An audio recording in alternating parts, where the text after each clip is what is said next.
Saudações do crente docente. Está no ar o CBcast, o podcast da sua lição bíblica. Eu sou o professor Alex Rodrigues e hoje iremos estudar a lição de número 2, cujo título Saulo de Tarso, o Perseguidor, da CPAD, Casas Publicadoras da Assembleia de Deus. Bem, se inscreva em nosso canal, dê um like e ative o sininho para você ficar por dentro das nossas novidades. Glória a Deus! Vamos dar início? Muito bem. Bem, a história da expansão da igreja, ela praticamente no livro de Atos, vai demonstrar a grande perseguição que a igreja sofreu. E alguns personagens que fizeram parte dessa perseguição. E o principal deles é o personagem que nós vamos falar a partir de agora. Saulo de Tarso.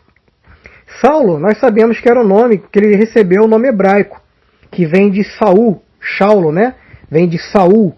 E, por ele ter cidadania romana, seu nome era composto. Ele era Saulo Paulus. O Paulus, que depois virou Paulo, para nós, mas o Paulus é no latim. Então o nome dele era Saulo Paulus, nome hebraico e também o nome romano, porque ele era daquela região de Tarso, aquela província mercantil, né? Onde tinha muito comércio, de especiarias inclusive, na Turquia. Toda aquela região era uma província, grande província do Império Romano, e importante porque no Império Romano, onde tinha as províncias mercantis, as pessoas tinham posses, tinham facilidade de comercializar e assim adquiriam riquezas, claro que pagando seus impostos em dia. Então o pai de Paulo, né, no caso Saulo da lição, ele comprou a cidadania romana para sua família, para seu filho Paulo. Daí o seu nome era Saulo Paulus. O nome da lição é Saulo de Tarso. Então já entendemos por que é Saulo de Tarso. Ele tinha muito prestígio religioso e cultural entre os judeus, porque era um homem catedrático, né, acadêmico, era advogado, também tinha algumas habilidades manuais, fazia redes para sobreviver depois, nós vamos ver isso, durante suas viagens missionárias, para bancar seu ministério. Além de doações, ele ainda vendia redes. Mas ele tinha várias habilidades cognitivas, inclusive psicomotoras também. E essas suas habilidades cognitivas foi um dos pontos-chave que levou a Deus a escolher para esta importante comissão. Deus não poderia escolher qualquer um para a comissão, mas escolheu ele porque desde a sua infância ele já vinha sendo preparado, e nem sabia, né? Vinha sendo preparado para ser o grande homem no futuro para pregar o Evangelho. Poliglota, doutor da lei, estudou nas melhores escolas hebraicas da época. Então é um camarada que realmente foi criado ali e gozava de grande prestígio entre seus pares. Mas por isso também que ele ganhou uma carta branca das autoridades religiosas. As autoridades religiosas judaicas da época deram carta branca para ele. Para quê? Para perseguir os cristãos, que ainda não eram chamados de cristãos. Eram chamados de seguidores da seita religiosa, seita herética, seita de Jesus. É assim que eram chamados. Então Paulo ganhou essa carta branca para poder perseguir os seguidores de Jesus. E tornando-se assim um implacável perseguidor da igreja de Cristo do primeiro século. Vamos ver mais? Ok. Depois do dia do Pentecostes, que está logo ali, né, no Atos capítulo 1, aumentaram ainda mais a rejeição e o ódio contra os discípulos de Jesus. Porque ali foi praticamente uma capacitação, uma autorização de Jesus para que seus discípulos saíssem a campo pregando o evangelho a toda a criatura. Era a ordem que estava faltando, foi ali no dia de Pentecostes. Então se dobraram a raiva que as autoridades religiosas da época tinham dos seguidores de Jesus. Porque eles começaram a fazer, cumprir a sua chamada de pregar o evangelho, batizar, discipular pessoas. E a igreja de Cristo ali começou a se expandir naquele primeiro século. Agora, muitas pessoas eu acho interessante, porque Paulo foi um grande perseguidor de cristãos. Eu achei interessante alguns estudos que eu fiz, que muitas pessoas, teólogos, não afirmam, mas dizem que há uma grande chance do espinho na carne que a Bíblia diz que Paulo tinha, de ter sido um consentimento pela morte de Estevão. Que depois ele vai descobrir quem era Estevão, o propósito de Estevão, o que Deus fez na vida de Estevão, como Deus usou Estevão, e ele ter consentido na morte desse jovem, Pode ser, eu disse, que tenha levado ele a sofrer e sendo chamado espinho na carne. Mas aí tem várias hipóteses, tem pelo menos 9 ou 10 hipóteses do que poderia ser o espinho na carne. Pode também não ser nenhuma das hipóteses. A Bíblia não diz qual que era o espinho na carne, só diz que ele tinha o espinho na carne. Amém? Bem, ali no primeiro tópico fala que Saulo de Tarso era um perseguidor implacável. Ele mesmo se descreve, né? Você lê 1 Timóteo capítulo 1 ali, o versículo 13, ele mesmo vai se descrever como um blasfemo, um perseguidor e um opressor da igreja de Cristo. Na verdade, ele era um fariseu. O fariseu, você já sabe ali, viu Jesus afrontando os fariseus, sempre derrubando suas teses, suas linhas de pensamento. Ele era um fariseu ainda fanático. Fariseu já era complicado. E Saulo no caso aqui, era um fariseu fanático. Bem, nós estamos vendo hoje o fanatismo aí em várias religiões. O que está acontecendo no nosso planeta? O fanatismo religioso, pessoas matam, morrem, não tem pena dos outros, mulheres, crianças, assumindo posições em governos e política, simplesmente pelo fanatismo. Não estou dizendo você defender sua fé, você ser um apologeta, não é nada disso. Até porque é obrigação nossa ser apologeta, defendermos a nossa fé em Cristo. O problema é com tudo que se torna o fanatismo. O fanatismo, ele te impede, ele vira um paradigma na sua vida, uma falsa crença de que só pode haver uma maneira de fazer as coisas. E Paulo pensava justamente dessa forma. Ele tinha uma paralisia de paradigma. Ele era travado, é como se fosse um cavalo selado, né? Só vai para aquela direção, justamente como Paulo tinha. Mesmo com todo o seu conhecimento de mundo, área da filosofia, do direito, línguas estrangeiras, ele tinha uma venda nos olhos. E depois ali encontro com Ananias, que eu não vou entrar nessa que é a próxima lição, a gente entende que essa venda nos olhos dele começou a cair. Mas ele tinha. Muitas pessoas são assim hoje, dizem que já leram a Bíblia várias vezes, fizeram história, arqueologia, são doutores em ciência, mas têm a venda nos olhos. Não conseguem ver e perseguem os cristãos. E quando se persegue os cristãos, está perseguindo a Jesus. Porque o próprio Jesus falou para Paulo, né? Me persegue quando você persegue um pequenino meu, um seguidor, você está me perseguindo. Então muitas pessoas hoje, independente da nível social, socioeconômico, têm cometido graves erros contra a igreja do Senhor. Simplesmente pelo fanatismo, ou o que eu chamei de venda nos olhos. Tá bom? A postura de Paulo era totalmente arrogante, truculento, violento, e isso agradava os membros da alta corte da religiosidade da época, os membros do Sinédrio. Porque ele não tinha compaixão nem com homens, mulheres, crianças, com nada. E ele achava, aí que está o problema, gente, ele achava que estava agradando a Deus fazendo isso. E nós entendemos, ao ler a Bíblia, ao ler o amor de Cristo, que não tem nada a ver. Mas muitas religiões hoje fazem desta forma. E pasmem, até inclusive religiões cristãs. Tem pessoas fanáticas ao ponto de fazer mal a outros em nome de Deus. Isso é grave, é gravíssimo. Paulo, para você ter uma ideia, ele era moldado na Midrash. O que é a Midrash? Existiam várias escolas na época do Antigo Testamento. Várias escolas da lei judaica. E uma dessas escolas era a escola de Gamaliel, uma das melhores. Por quê? Ela criou um método chamado Midrash, que é um método exegético rabínico difundido pela escola de Gamaliel. Ou seja, é um método, essa Midrash, para você extrair as verdades da Bíblia. E Paulo era doutor na Midrash, veja. Então ele praticamente era o doutor em se extrair as verdades da Bíblia. Só que a Bíblia é a Bíblia hebraica. E não adianta você extrair as verdades e não aplicar. E você não ver com os olhos de Deus. E você não ter o Espírito Santo para te guiar. É o que acontece muito hoje em dia. Os doutores da lei, frios na letra, às vezes pós-doutorado. Aí um pastor fala alguma coisa na igreja, uma pregação excelente, 50 minutos, 99 ensinamentos para o seu coração, para você aplicar na sua vida, para você ser um cristão melhor. Aí você que é o doutor da lei, exegético, hermeneuta, aí você anota lá a única palavra errada que ele falou. Aí vai lá no final, pastor, o senhor errou aqui. Em vez de ir lá e elogiar, o senhor acertou nessas 99 coisas. Ninguém faz. Por quê? Pessoas frias, moldadas pela Midrash dos dias atuais. as ameaças de Saulo de Tarso. Vivia respirando a ameaça de morte. Onde ele passava, todo mundo tinha medo, queria fugir, se esconder dele. Lá em Atos capítulo 9, no primeiro versículo, logo no início, você começa a ler o 9, você vai ver ali uma descrição da maneira figurada de Paulo. Ele era chamado de uma fera selvagem, ou apenas a fera, chegou a fera. Ninguém quer ficar perto da fera. Porque ele ameaçava as presas. E isso foi no Atos 9, logo no início. E lá para o meio, final do Atos 9, ele era um perseguidor chamado de exterminador. Meu Deus do céu! E exterminador não era exterminador só da religião, não. Era exterminador de pessoas mesmo. Consentia em mortes, açoitava, chicoteava, enforcava, prendia, batia. Meu Deus do céu! Era um camarada muito violento. Ele não poupava ninguém que seguia a sã doutrina de Cristo. E a igreja de Cristo, antes do capítulo 16, era chamada de seita. Então, eles caíam dentro.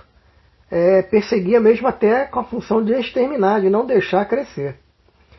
Então, por que Paulo perseguia os cristãos? Acabei de falar.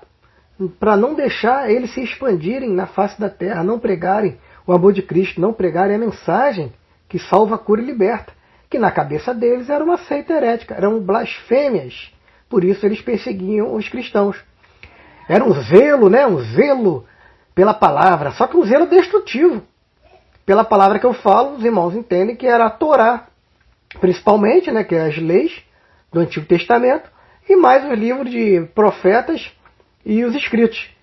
Que a Torá, com os profetas e os escritos, eram a Bíblia hebraica. É a Bíblia que Paulo tinha em mãos, os rolos da Bíblia hebraica, da antiga Bíblia, do Antigo Testamento, para nós. Tá bom? Que é Tanakh, não é isso? Tanakh de Torá, Nevi'im e Ketuvim. Então, Tanakh, a Bíblia hebraica. Então, com esse zelo pela Tanakh, e o suposto fato religioso que Jesus fosse um blasfemo, suposto, né? Porque ele pregava verdades e a verdade incomoda, a verdade machuca. Ninguém está preparado para ouvir a verdade. É mais fácil ouvir uma mentirinha que vai te confortar do que ouvir a verdade. Mas o verdadeiro amigo, como a Bíblia diz que Jesus é o bom amigo, ele falava a verdade. E isto incomodava o sistema dominante religioso da época que viveu Jesus no início do seu ministério. No início até toda a sua vida, né? Seus 2/3 ensinando essas palavras. Bem, por isso, a perseguição contra a igreja de Cristo se deu. Contra principalmente os seguidores, que eles não estavam nem preocupados com a legenda, porque a igreja ainda não era formada, não tinha ainda alvenaria, lugar para prestar culto, não. Os discípulos saíram para pregar o evangelho e começaram a ganhar almas. Então a perseguição se deu inicialmente contra os seguidores de Jesus. Como Paulo não tinha nem escrúpulos, né, que prendia, açoitava crianças, ali em Atos 22:5 você vai ver ali as maldades que Paulo fazia. Ele entendia que essas barbáries, atos de selvageria, crueldade, estaria defendendo ali a sua fé judaica, como nós falamos.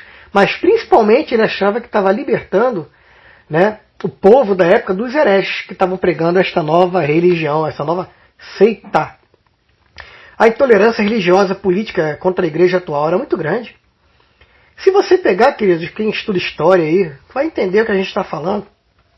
Durante a era apostólica ali, após o livro de Atos, 10 imperadores romanos estiveram envolvidos em perseguições contra o cristianismo.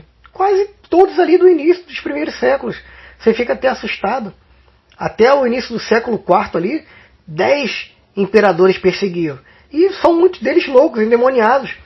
Você pode ver ali no final do século IV, né, depois de Cristo, Nero, que a gente sabe que botou fogo em Roma, e Roma queimando, ele tocando violino. E botou a culpa do fogo nos cristãos, dizendo que os cristãos queimaram Roma. A que ponto chega uma raiva contra um grupo de pessoas que prega a verdade? Isso a gente vê hoje, vê nos dias atuais, dentro do ambiente político, ideológico, religioso. Né?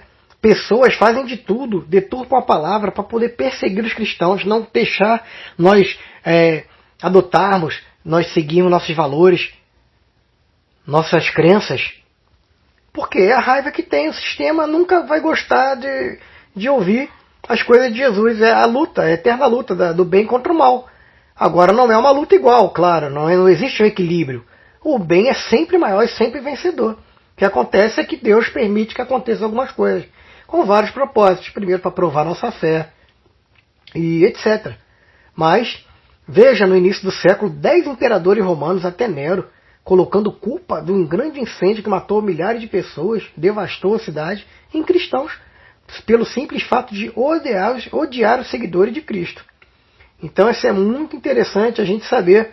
Claro que aí depois apareceu Constantino, vocês já sabem da história, não preciso falar, que o número de cristãos estava tão grande que não tinha mais como perseguir, que resolveram ali adotar uma tática de se unir aos cristãos. Então a igreja romana, a religião romana da época se deu porque misturou ali o reino, o Roma, com a igreja católica, que significa universal.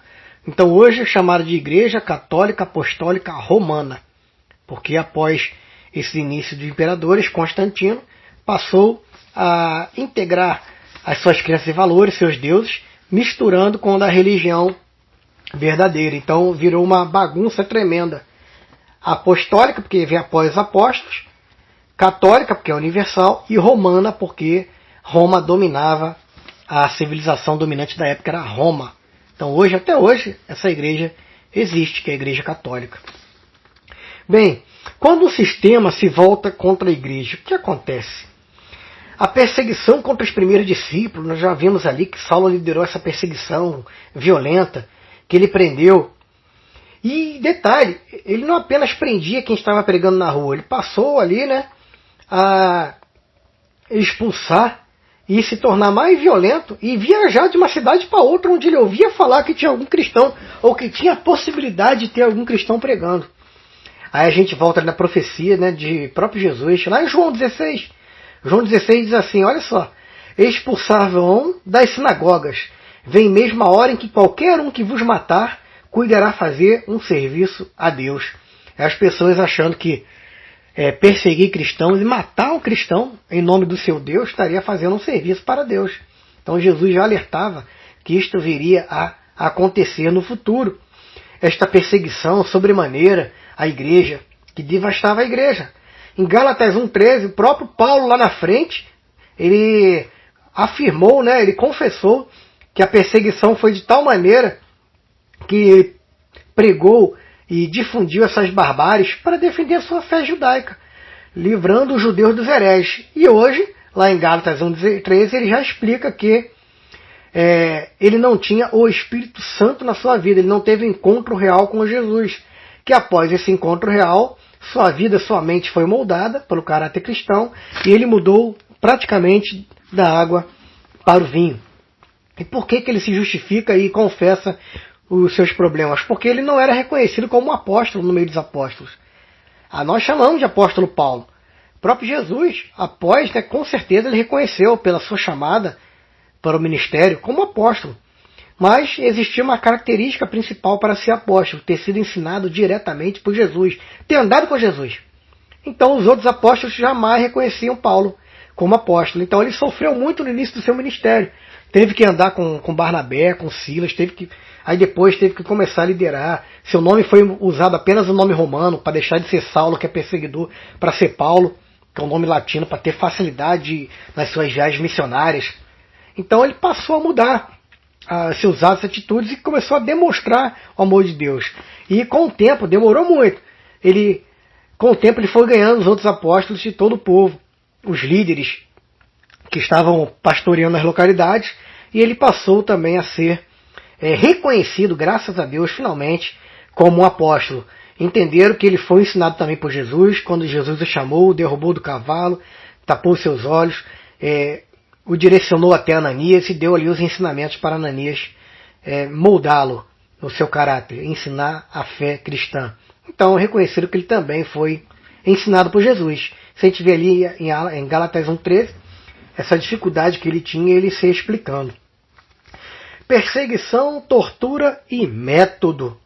Parece até um exagero, a gente afirmar que Saulo torturava os cristãos desse modo que eu falei, mas é verdade, é a Bíblia que diz, em Atos 26, Atos 9, Atos 22, é a Bíblia que diz, e Jesus disse que seria assim lá em João 16.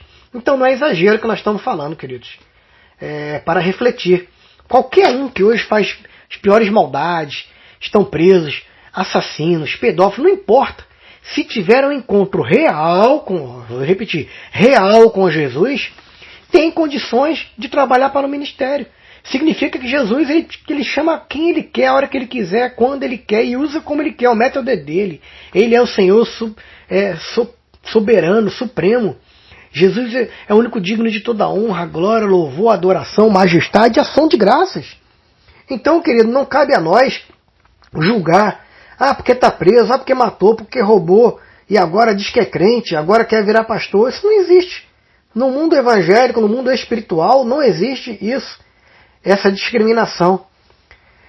A Bíblia diz que o passado é jogado no mar de esquecimento, o eterno, que vale é daqui para frente. A gente aprende isso lendo a história de Paulo, como ele era um grande perseguidor e como ele foi virar um grande homem de Deus, ser usado na mão do Senhor.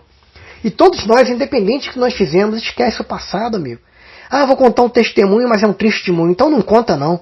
Testemunho é para edificar, não é para ninguém chorar ou ficar lembrando as coisas que você fazia no passado. Não é para isso que serve testemunho.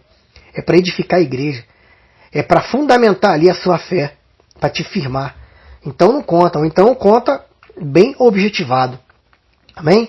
Estou dando exemplo que independente do que nós fizemos no passado, às vezes, com certeza, a maioria não fez nem a metade do que Paulo fez. E Deus quer usar você, Deus quer me usar, Deus quer nos usar para a sua grandiosa obra. Amém? Mas, em Atos 26, ali no versículo 10 e 11, eu anotei uma coisa que eu achei interessante para essa lição. Diz que além de todos esses castigos físicos, tinha uma tortura que era chamada tortura psicológica.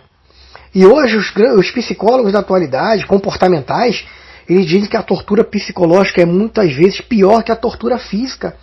Porque a tortura física ela tem cura. Ela pode até deixar marcas, mas elas curam. Elas saram feridas. Já a tortura psicológica pode deixar marcas na sua mente, traumas irrecuperáveis, que só a misericórdia, a graça divina para te livrar desses traumas.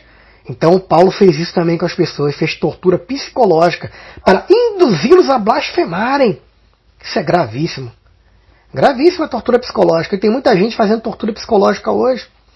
Nós temos que ter cuidado, analisar tudo que nós falamos, porque nós pecamos em pensamentos, atos, gestos e palavras.